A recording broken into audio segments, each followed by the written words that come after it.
What's up, everybody? Welcome to Podcast Now. I'm Alex, and in this video, I want to talk about Spider-Man in Marvel's Avengers. So, I played it, didn't play it all that much, at least when I'm recording this video. I guess I will play it more tonight, my time, even though I really don't want to. But that's kind of the point. I want to talk about my opinion on it, and I want to try and be as blatantly honest as I possibly can.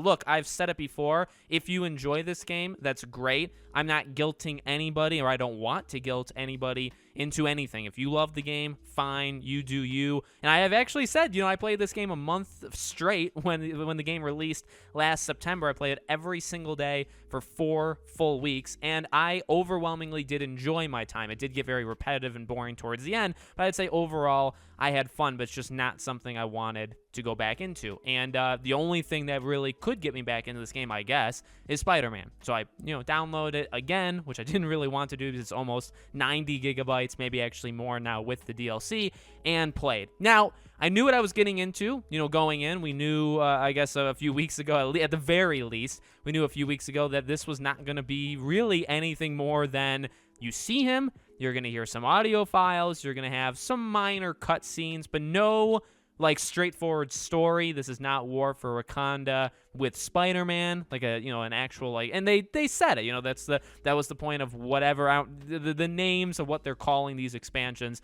I don't really know, nor do I really care. But they said obviously the reason why they were calling this a specific thing is because it's not a 4 or 5 hour story DLC. Fine, I guess. Well, that's the thing. I knew that going in. That doesn't make it okay. That doesn't make, this any better. It just makes it so that going in, there's no story. Still, I think that actually is going to throw people off. There are still actually people that tell me in the comments or on Twitter or whatever that they thought there was going to be a story, and they were caught by surprise that there isn't one. So here's the deal. I just feel like it was a colossal waste of time.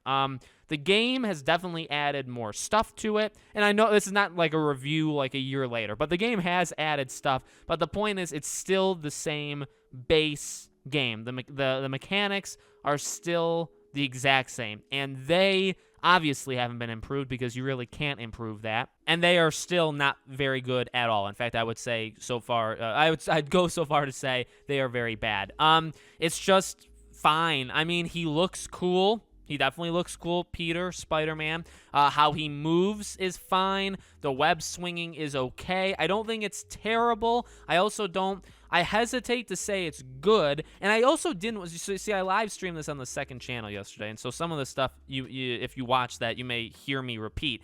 I don't want to compare this to Insomniac's game. In fact, when they showed him off in this game, in the fighting, yeah, it didn't look good, but it looked the best it could in the game that this is. And so I even said, it's not, well, I would personally say, it's not really fair to compare this game to Insomniac Spider-Man, because that's not the point. That's not what this game is. Now, which game is better? You can make up your own mind, and I think it's a pretty easy answer, at least in my opinion, but you have to take this game for what it is. So I would say, for what this game is, his movement is one of, if not the best, in terms of web swinging. His combat is pretty fun. It's pretty unique. He moves a lot. He jumps a lot. He flips a lot.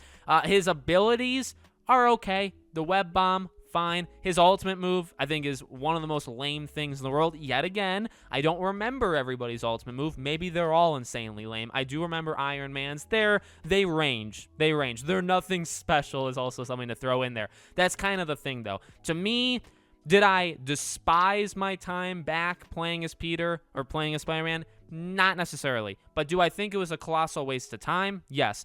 Do I think that it was a waste of my internet to download a 90-plus gigabyte game back onto my PlayStation 5? Yes. If I didn't have unlimited internet that I just got 3 weeks ago, okay, I would not have done it because it's too big, and I'm just not going to allocate resources to do that.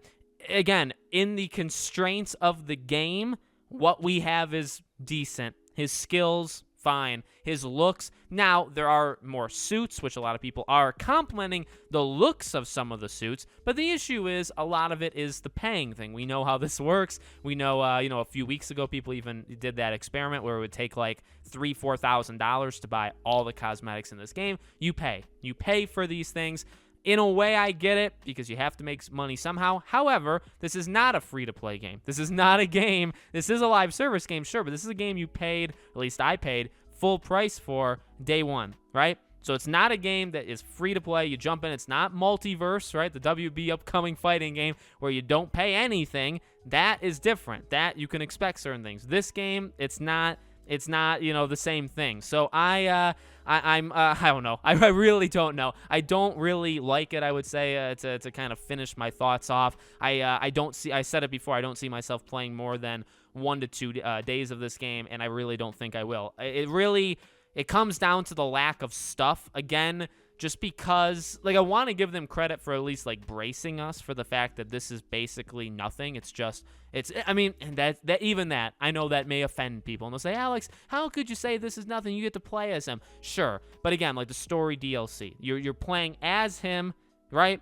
But you do a combat tutorial, which is the same as everybody else's, and then you do missions that were already there. There's no unique missions because of Spider-Man, so that's the issue. There's not a unique area. There's not a unique storyline for him. There's audio files, but to be flat out honest, and I did say this back when he was announced, I'm not the biggest fan of the voice actor. I don't think it's horrible, but I don't think it's not anything special, and it's not, and actually only part of that is him. I'm not really the biggest fan of the voice, but I also don't care at all about the story or this version's, this character version of him, where it's I don't need to listen to audio files. Also, audio files aren't really that cool. I mean, I'm 25, so I'm not necessarily young, like a kid or a teenager, but I don't really think they're that cool, and I don't really think I ever thought they were that cool. So I don't know. I feel like I wasted a decent amount of my time.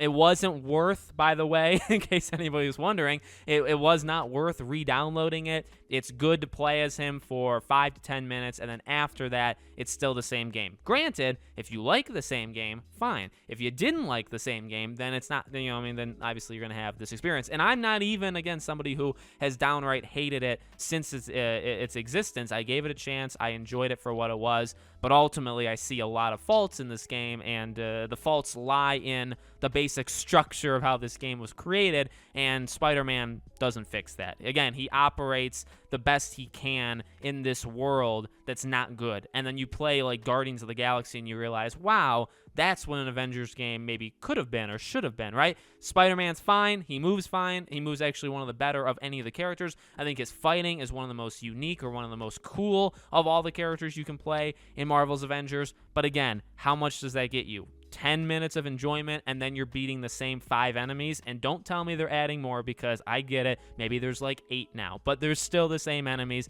you're still doing the same thing, and there's nothing really more that comes with being Spider-Man. So let me know what you guys think in the comments below. Make sure you guys are subscribed to the channel. If you guys did like this more passionate, no holding back review, let me know. If you guys want to follow me on Twitter or subscribe to my second channel or support us on Patreon or YouTube memberships, links for them all are in the description below. Thank you for watching, guys, and I hope to see you all on the next video.